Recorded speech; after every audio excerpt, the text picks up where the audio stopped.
আসসালামু আলাইকুম রহমতুল্লাহি বারাকাতুহু। শুভ সকাল বন্ধুরা, কেমন আছেন? আশা করি ভালো আছেন। আজ আর একটা খাবার ফুড ব্লগ নিয়ে আসছি আপনাদের সাথে। ব্রেকফাস্ট করব, যেটা শেয়ার করতে যাচ্ছি। দেখতে পাচ্ছেন ছোট্ট এক টুকরা কাগজের উপরে এক মুষ্টি ভাত, এরপরে আবার উপরে একটা কলা পাতা। হায় আল্লাহ, সুবহানাল্লাহ!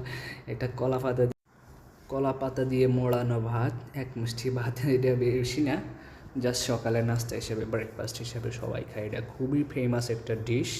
এখানে স্থানীয় ভাষায় বলা হয় এটাকে নাসি লামা, ঠিক আছে? নাসি মানে হচ্ছে ভাত। এখানে দেখতে পাচ্ছেন শুটকি ভাজা দিছে, এরপরে বাদাম দিছে, এরপরে এখানে ডিম, সেদ্ধ ডিম এক টুকরো দিছে বা এক পিস দিছে। এরপরে হচ্ছে এক মুষ্টি ভাতের উপরে সসেজের মতো সামান্য কিছু এলে দেখতে পাচ্ছেন লালচে কালার। এইটাকে সাম্বাল বলা হয় লোকাল ভাষা। তো খুবই ডেলিশিয়াস এবং খুবই ফেমাস একটা dish.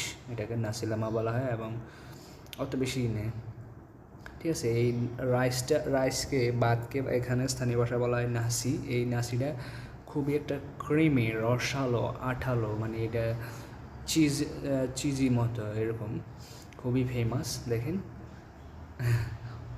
yummy, delicious, pretty. You wanna taste, guys? Only 3 ringgits, which is Bangladeshi 65-70 টাকা, 50 টাকা। এই হচ্ছে সকালের খাবার। এটা খুবই জনপ্রিয়তা একটা খাবার, ঠিক আছে? এটা সবাই খায়। এটাকে স্থানীয় ভাষা বলা হয় নাসিলামা। তো আজকের মতো বাই। আপনাদের সাথে ব্রেকফাস্টটা শেয়ার করলাম, কেমন লাগলো জানাবেন কমেন্ট করে, ঠিক আছে?